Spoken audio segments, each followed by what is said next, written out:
हमारी आज की कहानी है किस्मत वालों को मिलता है माँ का प्यार। वृंदावन के बाके बिहारी मंदिर के पास बरगद के पेड़ के नीचे एक बूढ़ी माँ ने अपना बसेरा बसा लिया था। शक्ल सूरत से वह किसी अच्छे घर की लग रही थी। उसके चेहरे की चमक बता रही थी कि वह कोई भिखारी नहीं है, परंतु उसके फटे हुए कपड़े उसकी दर्दनाक स्थिति का व्याख्यान कर रहे थे। वह अम्मा मैले कुचेले कपड़ों में ही एक चादर पर वहां पड़ी रहती थी। आज लगभग 10वां दिन था। मंदिर में जो श्रद्धालु माथा टेकने आते तो बूढ़ी माँ को थोड़ा बहुत प्रसाद दे जाते थे, या कोई राह चलता उस पर तरस खाकर उसे कुछ खाना दे जाता था, जिससे उसका गुजारा हो रहा था। श्रवण हर वर्ष अपने माता पिता की बरसी पर मंदिर में आता था और गरीबों को भोजन दिया करता था। उसके माता पिता एक एक्सीडेंट में मारे गए थे। उसके बाद से वह अकेला था। जिस समय उसके माता पिता की मृत्यु हुई थी, उस समय वह कंप्यूटर इंजीनियरिंग कर रहा था, के लिए बहुत खास था। मैनेजिंग डायरेक्टर, अपनी पत्नी, माँ और बच्चों के अब उसके आगे पीछे कोई नहीं था, लेकिन उसके माता पिता के दिए हुए संस्कार हमेशा उसका मार्गदर्शन करते थे। इंजीनियरिंग के फाइनल ईयर के बाद प्लेसमेंट के दौरान उसे एक बहुत अच्छी नौकरी मिल गई थी। अब वह एक मल्टीनेशनल कंपनी में बहुत ऊंचे पर कार्यरत था। शनिवार और रविवार की छुट्टी वह अपने दोस्तों के साथ घूमने में बिता देता था, परंतु आज उसके माता पिता की बरसी थी, इसलिए वह आज मंदिर में गरीबों को भोजन करवाने आया था। सभी गरीबों को खाना देने के बाद पेड़ के नीचे बैठी बूढ़ी माँ की ओर उसकी नजर गई। श्रवण को बूढ़ी माँ के चेहरे में एक अजीब सा आकर्षण और स्नेह नजर आया। शायद वो हर बूढ़ी औरत में अपनी माँ और दादी माँ को ही ढूंढता था। वह बड़े स्नेह से उस बूढ़ी अम्मा की ओर देखने लगा, फिर अम्मा के पास जाकर बोला, अम्मा, खाना खाएंगी? लेकिन बूढ़ी माँ काफी उदास बैठी थी, शायद इसलिए उसने कोई जवाब नहीं दिया। फिर श्रवण बोला, अच्छा, यह मंदिर का प्रसाद है, यह तो खा लो। तो बूढ़ी माँ ने उसकी ओर देखते हुए अपना हाथ आगे बढ़ा दिया। बूढ़ी माँ के साथ साथ श्रवण भी थोड़ा सा प्रसाद खाने लगा और अम्मा के पास ही बैठ गया। प्रसाद खाते खाते अम्मा से पूछने लगा, अम्मा, आप कहाँ रहती है और इस पेड़ के नीचे कैसे बैठी हुई है? बूढ़ी माँ ने ठंडी सांस लेते हुए कहा, अरे बेटा, अब यह पेड़ ही मेरा घर है। पहले मैं मथुरा में रहती थी, वहाँ मेरा अपना एक बड़ा सा शानदार घर है। मेरे पति की मृत्यु हो चुकी है। जब तक मेरे पति वे थे तब तक मुझे रानी बनाकर रखते थे, परंतु पति के स्वर्गवास के बाद धीरे धीरे अपने ही बेटे बहू को मैं खटकने लगी थी। बहू तो मेरा चेहरा भी देखना नहीं चाहती थी। एक दिन मेरा बेटा मुझसे बोला, चलो अम्मा, आज तुम्हें वृंदावन घुमा कर लाता हूँ। बाके बिहारी के मंदिर चलते हैं और दर्शन करके आते हैं। मेरा बेटा मुझे अपनी कार में बिठाकर लाया था और मुझे इस मंदिर के किनारे बिठाकर यह कहकर चला गया कि कुछ जरूरी काम से जा रहा हूँ, 2 घंटे लग जाएंगे आने में। मैंने तो बेटे से कहा था कि मुझे भी साथ ले चल, परंतु वह नहीं माना। देखते देखते आज 10 दिन हो गए हैं। इंतजार करते करते मेरी आंखें पथरा गई हैं, परंतु ना तो मेरा बेटा आया और ना ही उसकी कोई खबर। अब मैं समझ चुकी हूँ कि मेरा बेटा यहाँ मुझे क्यों लेकर आया था, क्योंकि उसकी पत्नी मुझे बिल्कुल भी पसंद नहीं करती थी। इसलिए मुझसे छुटकारा पाने के लिए मुझे यहाँ कान्हा जी की शरण में छोड़कर चला गया। कहते कहते बूढ़ी माँ की आंखें नम हो गई और चेहरा मुरझा गया। श्रवण के मन में उसकी स्वर्गवासी दादी और उसकी माँ की छवि दोनों एक साथ उभर आई और उसकी आंखों में आंसुओं की बूंदें छलक उठी। गरीबों को बांटने के बाद जो खाना बचा था उसने झट से निकाला और बूढ़ी माँ की चादर पर रख दिया।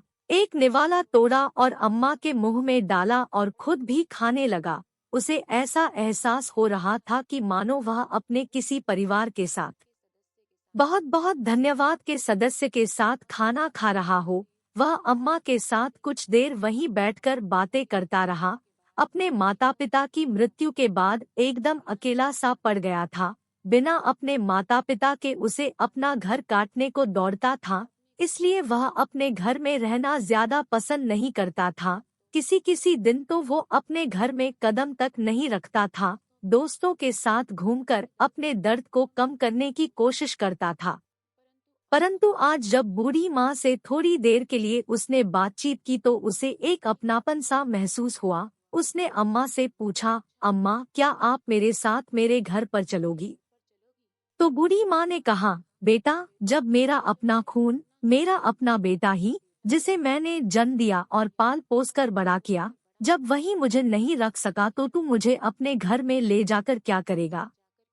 जब मेरा अपना बेटा ही मेरा ना रहा तो मैं दूसरों से क्या उम्मीद लगाऊंगी? रहने दो बेटा, मुझ पर दया मत करो। मैं यही बाके बिहारी की शरण में रहकर अपना जीवन जैसे तैसे गुजार लूंगी। फिर श्रवण बोला, अम्मा मेरे माता पिता एक सड़क दुर्घटना में स्वर्गवासी हो गए और मैं इस दुनिया में बिल्कुल अकेला रह गया हूँ। अब मेरे घर में मेरे अलावा और कोई नहीं है। आपका बातचीत करने का ढंग मेरी दादी से बिल्कुल मिलता जुलता है। आपको देखकर मुझे मेरी दादी की याद आती है। यदि आप मेरे साथ रहेंगी तो मुझे बहुत अच्छा लगेगा। यकीन मानो मुझे कोई दिक्कत नहीं होगी, उल्टा मुझे आपका सहारा मिल जाएगा। दिन भर काम करने के बाद जब मैं घर लौटूंगा तो कम से कम देखने के लिए आपकी सूरत तो होगी। अगर आपसे हो सके तो मेरे लिए खाना बना दिया करना और घर की देखभाल कर लेना। आपको भी रहे लिए घर मिल जाएगा और मुझे भी अपनी माँ और दादी के प्यार की ठंडी छांव मिल जाएगी। तभी अम्मा ने कहा, बेटा तुम भावनाओं में बहकर यह बात कह रहे हो, परंतु मुझे मालूम है कि 2 दिन में ही मैं तुम्हें बोझ लगने लगूंगी और फिर तुम भी मुझे निकाल दोगे। ना बाबा ना, मैं यही अच्छी हूँ, अपने बाके बिहारी की शरण में। अम्मा क्या किसी को अपने माता पिता भी बोझ लगते हैं?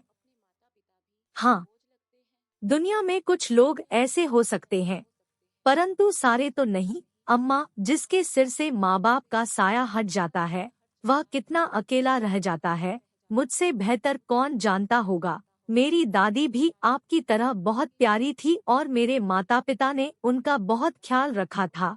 वे उनसे बहुत प्यार करते थे, परंतु आज मेरे घर में कोई नहीं है। मुझे मेरी दादी और माँ की बहुत याद आती है। आप में मुझे अपनी दादी की छवि नजर आती है। मैं विश्वास दिलाता हूँ कि मैं आपको कभी भी बोझ नहीं समझूंगा। गहरी सांस लेते हुए श्रवण बोला तो अम्मा का गला भी अवरुद्ध हो गया और उसकी आंखों में आंसू आ गए। अम्मा कुछ बोल ना सकी। श्रवण ने अम्मा का हाथ पकड़ा और बोला, चलो अम्मा, अब ज्यादा मत सोचो, रात होने वाली है, अब आप अपने घर चलेंगी। श्रवण ने जैसे ही अम्मा का हाथ पकड़ा तो अम्मा ने उसके चेहरे की ओर देखा। श्रवण की आंखों में अम्मा को सच्चाई नजर आ रही थी। उन्हें लगा कि शायद कान्हा जी ने ही श्रवण को उसके पास भेजा है। श्रवण ने अम्मा को अपनी बाइक पर बिठाया और उसे अपने घर ले गया। इस घटना को आज 4 महीने हो चुके थे।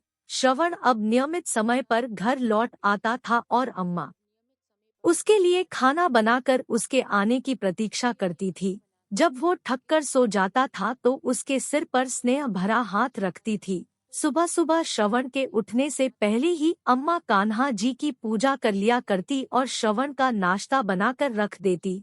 अब अम्मा को अपना घर मिल गया था और श्रवण को अपनी दादी और माँ का सच्चा प्यार, दोनों एक दूसरे का साथ पाकर बहुत खुश थे। रात को श्रवण काफी देर से सोया था तो अगले दिन जब सुबह ऑफिस जाने का समय हुआ तब तक उसकी नींद पूरी नहीं हुई थी। अचानक श्रवण ने सोते हुए अपने माथे पर ठंडी उंगलियों का स्पर्श महसूस किया। उसे ऐसा महसूस हुआ कि उसकी माँ उसे बड़े ही प्यार से जगा रही है। दोबारा जब वही स्पर्श उसने अपने चेहरे पर महसूस किया तो वह नींद से जाग गया। उसने आंखें खोली तो सामने देखा कि अम्मा पूजा करने के बाद खुशबू भरे हाथों से उसके माथे और बालों को सहला रही थी, जैसे उसकी माँ हमेशा किया करती थी। श्रवण ने अम्मा का हाथ अपने हाथों में लेकर अपने होठों से चूमा और वापस उस हाथ को अपने माथे पर रख दिया और बोला, अम्मा आपका आशीर्वाद मुझे जीवन भर के लिए चाहिए। अम्मा ने आंखें बंद करके कान्हा जी को कि उन्होंने उसे श्रवण से मिलाया और फिर बोली, बेटा ऑफिस जाने का समय हो गया है। फिर श्रवण बोला, मैंने अपने दोस्तों के साथ मिलकर एक छोटी सी फैक्ट्री खोलने का फैसला किया है। आज मैं ऑफिस नहीं जाऊंगा, बस इस फैक्ट्री की शुरुआत करनी है। आज 11 बजे हम फैक्ट्री की पूजा करेंगे और वह पूजा आपके हाथों से होगी। आप तैयार रहना। यह सुनकर अम्मा बड़ी खुशी से बोली, बेटा तुमने बिल्कुल सही फैसला किया है। वक्त के साथ साथ और भगवान के आशीर्वाद से तुम्हारी यह छोटी सी फैक्ट्री भी बहुत बड़ी फैक्ट्री में बदलेगी। यह मेरा विश्वास है और मेरा आशीर्वाद हमेशा तुम्हारे साथ है। ऐसा कहते हुए अम्मा की आंखों में आशा की एक नई किरण दिखाई देने लगी। श्रवण ने अपने दोस्तों के साथ मिलकर फैक्ट्री खड़ी कर दी और उस फैक्ट्री में अच्छी गुणवत्ता के उत्पाद बनाए। उन सभी लोगों की मेहनत के कारण फैक्ट्री की प्रगति बड़ी तेजी से हो रही थी। श्रवण अब एक और नई फैक्ट्री शुरू करने का विचार कर रहा था, जिस कारण वह और भी ज्यादा व्यस्त होता जा रहा था। एक दिन अम्मा बोली, बेटा तुम तो अपने जीवन में और ज्यादा व्यस्त होते जा रहे हो, परंतु यह बात याद रखो कि केवल काम ही जीवन का उद्देश्य नहीं होता। तुम्हें काम के लिए एक सहारे की आवश्यकता है। क्यों ना एक अच्छी सी लड़की ढूंढकर तुम्हारी शादी कर दी जाए। अम्मा की बात श्रवण को भी उचित लगी और बोला, अरे अम्मा, अपनी जिंदगी में मैं इतना व्यस्त हो गया हूँ कि कभी इस बारे में बातचीत करने का समय ही नहीं मिलता। अम्मा एक बात कहूँ, मेरी निगाह में एक लड़की है सरिता, जो मुझे बहुत पसंद है, लेकिन मैंने कभी उससे इस बारे में बात नहीं की। सरिता श्रवण की माँ की सहेली की बेटी है, जो पढ़ाई पूरी करने के बाद इसी शहर में नौकरी कर रही थी। श्रवण की उससे मुलाकात कभी कभार हो जाती थी। श्रवण को सरिता का स्वभाव और बातचीत करने का तरीका बहुत अच्छा लगता था। अम्मा श्रवण के साथ सरिता के घर गई और उसके माता पिता से बातचीत की और श्रवण और सरिता की शादी का प्रस्ताव दिया। सरिता के पिताजी ने तुरंत हाँ कर दी। बस फिर क्या था, कुछ ही दिनों बाद श्रवण सरिता को दुल्हन बनाकर अपने घर ले आया। सरिता अम्मा के गुणों से और उनके स्नेह से बहुत प्रभावित हुई। जितना प्यार श्रवण अम्मा से करता था, उससे कहीं ज्यादा लगा। सरिता का अब अम्मा से हो चुका था। सरिता हमेशा सोचती कि ना जाने माँ उसके दिल की हर बात को कैसे जान लेती है और कैसे उसकी हर चाहत को उसके कहे बिना पूरा कर देती है। समय बीतने लगा और श्रवण के घर में 2 जुड़वा बच्चों ने जन्म लिया, एक बेटा और एक बेटी। श्रवण का घर तो जैसे खुशियों से भर उठा था। अम्मा जी अब सही मायने में दादी बन चुकी थी। अब उनकी मुख्य जिम्मेदारी श्रवण और सरिता नहीं, बल्कि अम्मा के पोता और पोती हो गए। अब अम्मा का बिस्तर अपने पोता और पोती के कमरे में लगवा दिया गया, ताकि वे दोनों अम्मा के स्नेह की छाव में रहें और उनके संस्कारों के साथ पले बढ़े। बिना दादी के तो दोनों बच्चे एक समय का खाना तक भी नहीं खाते थे। जब भी बच्चे मम्मी पापा के साथ बाजार जाते तो जिद करके दादी को हमेशा अपने साथ लेकर जाते। सरिता और श्रवण भी अपने बच्चों की जिम्मेदारी अम्मा को देकर बिल्कुल बेफिक्र हो चुके थे। सरिता अपने पति श्रवण के साथ उसके काम में पूरी मदद करती थी। श्रवण को भी सरिता के रूप में बहुत अच्छा जीवन साथी मिला था, जिस कारण उसकी फैक्ट्री अब नई ऊंचाइयों को छू रही थी। उसकी फैक्ट्री की शाखाएं अब देश के अलग अलग शहरों में स्थापित हो चुकी थी, जिसमें हजारों कर्मचारी कार्यरत थे। उधर अम्मा का बेटा निशांत, जो अम्मा को दर दर की ठोकरें खाने के लिए छोड़कर चला गया था, रहकर अपराध बोध से ग्रसित हो रहा था। अपनी निष्पाप और निरपराध माँ पल के साथ उसका अपराध बोध बढ़ता ही जा रहा था। अपने घर के झगड़ों से दुखी होकर और अपनी पत्नी के साथ सुखी जीवन जीने की चाह में उसने अपनी माँ का त्याग कर दिया था, परंतु उस दिन के बाद से उसका अंतर्मन हाहाकार कर रहा था, जिसे वो किसी के साथ भी साझा नहीं कर पा रहा था। अब उसके घर में केवल उसकी पत्नी का ही एक छत्रराज था। अब वो अपनी मर्जी के अनुसार खर्च करती थी और दुकान में से मनमर्जी का पैसा निकालती थी, परंतु व्यवसाय से लगातार पैसा निकालने के कारण उसका जमा जमाया व्यवसाय, जो उसके पिता के द्वारा खड़ा किया गया था, घाटे में जाने लगा। जिसके कारण अंततः उसे दुकान बंद करनी पड़ी। दुकान बंद करने के बाद के कुछ दिन बड़ी कठिनाइयों में गुजरे। अपने शांत और उसकी पत्नी को आटे दाल का भाव मालूम पड़ने लगा। कूल खर्ची तो दूर की बात थी, अब उनके पास घर खर्च और अपने बच्चों की आवश्यकताएं पूरी करने बड़ी कंपनी में कार्यरत था। उसने अपनी सिफारिश पर निशांत की नौकरी अपनी कंपनी में लगवा दी और इस तरह निशांत के जीवन की गाड़ी थोड़ी थोड़ी चलने लगी। निशांत अब कंपनी में बहुत मन लगाकर काम कर रहा था, जिस कारण उसे फैक्ट्री में बहुत मान सम्मान मिलने लगा। अब वह फैक्ट्री का एक महत्वपूर्ण कर्मचारी बन चुका था। निशांत की कंपनी में स्थापना दिवस पर वार्षिक महोत्सव मनाया जाना था और सभी कर्मचारियों को उनकी काबिलियत के आधार पर पुरस्कार वितरित किए जाने थे। निशांत को अपनी मेहनत और योग्यता के आधार पर पुरस्कार दिया जाना था, जो कि उसकी कंपनी के मालिक के द्वारा दिया जाना था। नियत तिथि पर पुरस्कार वितरण समारोह हुआ और यह पहली बार था कि जब कंपनी के मालिक अपने सभी फैक्ट्री कर्मचारियों के साथ रूबरू हो रहे थे। आज का दिन निशांत साथ समारोह में आए थे। जब समारोह शुरू हुआ और पुरस्कार वितरण के लिए कंपनी के डायरेक्टर साहब से अनुरोध किया गया, तो वे स्टेज पर आए और कहने लगे कि आज हमारी कंपनी के लिए एक बहुत बड़ा दिन है, परंतु आज हमारी कंपनी जिस भी स्थिति में है वह केवल और केवल हमारी अम्मा जी के आशीर्वाद से ही है। यदि अम्मा जी की प्रेरणा नहीं होती तो ना तो आज ये कंपनी होती और ना ही मैं इस पद पर होता। इसलिए पुरस्कार वितरण स्टेज पर आइए और अपने हाथों से सभी योग्य कर्मचारियों को पुरस्कार वितरित कीजिए। श्रवण के बुलाने पर अम्मा स्टेज पर पहुंची और उनकी आंखों से अश्रुधारा बहन निकली। कर्मचारियों के नाम अनाउंस किए गए और अम्मा उन्हें एक एक करके पुरस्कार देती गई। तभी एक नाम की अनाउंसमेंट हुई, जिसे सुनकर अम्मा जी के चेहरे पर ना जाने कितने भाव एक साथ आ गए। नाम पुकारा गया निशांत मिश्रा। सामने से आने वाला व्यक्ति भी कुछ जाना पहचाना लग रहा था। अम्मा ने ध्यान से देखा तो सचमुच वो उनका बेटा ही था, निशांत मिश्रा, जो उन्हें तीर्थ यात्रा का झांसा देकर बड़ी ही बेदर्दी से छोड़ गया था, जिसे उसके बाद अपनी मां का ख्याल तक नहीं आया। अम्मा सोचने लगी कि अब तक तो शायद मैं तड़प कर मर गई होती यदि मेरा बेटा श्रवण मुझे ना ले जाता। प्यार और नफरत के भाव एक साथ अम्मा के चेहरे पर उभर आए। अम्मा को ऐसा महसूस हुआ कि जैसे दुनिया बड़ी तेजी से घूम रही है।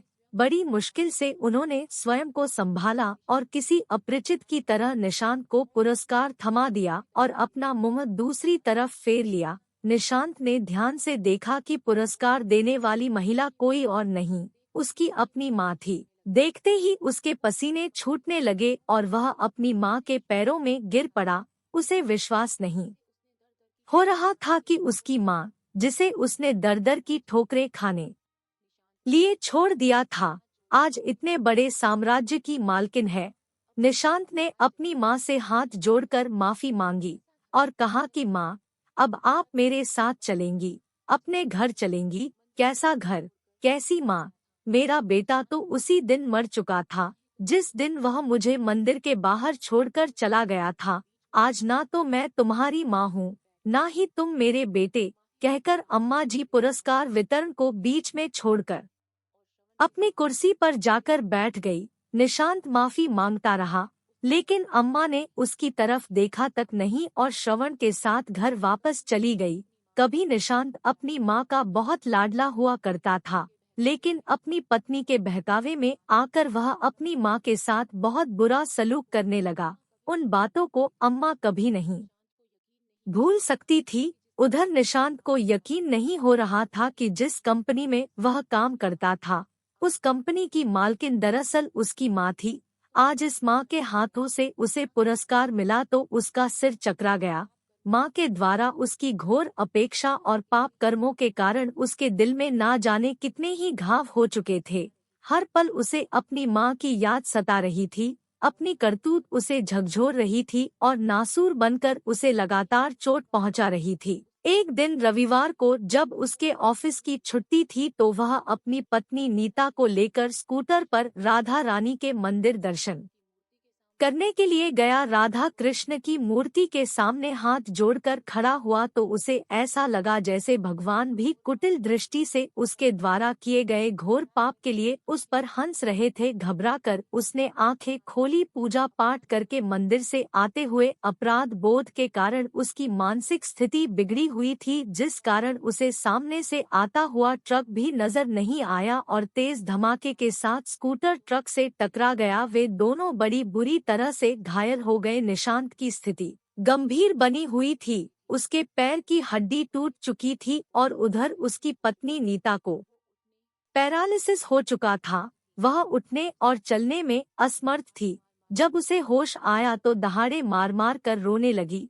अब घर पर भी दोनों बच्चों की देखरेख के लिए कोई नहीं था। नीता के मायके से उसके भाई भाभी उसका पता करने निशांत के दोस्त ने सारी घटना की जानकारी कंपनी के मालिक श्रवण को दी। जब श्रवण फोन पर उससे बात कर रहा था तो अम्मा वहीं बैठकर उसके साथ चाय नाश्ता कर रही थी। निशांत मिश्रा का नाम सुनकर अम्मा चौंक उठी। उसने श्रवण से पूछा कि क्या हुआ, किस बारे में बात हो रही थी। तो श्रवण ने सारा हाल कह सुनाया कि उसकी कंपनी का एक कर्मचारी निशांत मिश्रा का एक्सीडेंट हो चुका है। वह गंभीर रूप से यह सुनकर अम्मा रोने लगी। जब श्रवण ने अम्मा से उसके रोने का कारण पूछा तो अम्मा ने सारी बात कह सुनाई। तब श्रवण बोला, अम्मा, कर्मों का फल तो भोगना ही पड़ता है। उसने जैसे कर्म किए थे उसे फल तो मिलना ही था। लेकिन अम्मा का दिल अंदर ही अंदर अपने बच्चों के लिए तड़प रहा था। उसके बेटा बहू लाचार होकर बिस्तर पर पड़े थे। इसलिए अम्मा ने कहा कि मैं थोड़ा समय अपने बेटे बहू के पास जाना चाहती हूँ। कुछ दिनों बाद वापस आ जाऊंगी। श्रवण ने भी हामी भर दी और अम्मा को बहुत से पैसे देकर उनके बेटा बहू के पास छोड़ आया। अम्मा ने अपने बेटे और बहू को एक अच्छे से अस्पताल में भर्ती करवाया, जहां उनका पूरा ध्यान रखा जाने लगा। उनके बच्चों को संभाला और साथ साथ उनकी दुकान को भी फिर से खड़ा किया। जो पैसे श्रवण ने दिए थे उन पैसों को अम्मा ने अपने बेटे बहू की गृहस्थी संभालने में लगाया। हर कदम पर श्रवण ने अम्मा की पूरी मदद की। एक और तो निशांत और उसकी पत्नी की तबीयत अब कुछ सुधरने लगी थी और दूसरी ओर उसका कारोबार पहले की तरह चमक उठा था। उनकी गृहस्थी को कुछ ही महीनों में अम्मा ने फिर से व्यवस्थित कर दिया था। जब उन दोनों की अस्पताल से छुट्टी हुई और वे घर लौटे तो अम्मा जी से माफी मांगने लगे। वह अपने किए पर शर्मिंदा थे। अम्मा की बहू बोली, अम्मा जी, जिसे मैंने घर से बाहर निकाल दिया था वही आज इस घर में लक्ष्मी बनकर आई है। अम्मा जी, मैं आपको समझ नहीं पाई। हम लोगों ने आपका निरादर किया है। हमारे इस कर्म की सजा हमें आज मिली है। दोनों बेटा बहू अम्मा के पैरों में पड़ गए। अम्मा ने भी उन दोनों को माफ कर दिया और अपने पोता पोती को खूब दुलार दिया। कुछ दिन और वहां रहने के बाद अम्मा ने कहा, अब तुम दोनों की तरह ठीक हो चुकी है और तुम अपनी गृहस्थी को संभाल सकते हो। तुम्हारी दुकान भी खूब अच्छे से चल रही है, इसलिए अब मैं चलती हूँ। मेरा बेटा और मेरा परिवार मेरा इंतजार कर रहा है। यह कहकर अम्मा ने अपना बैग तैयार कर लिया। बेटा बहू दोनों ने अम्मा को जाने से रोकने की खूब कोशिश की, परंतु अम्मा ने कहा, मेरा बेटा श्रवण मुझ पर जान छिड़कता है।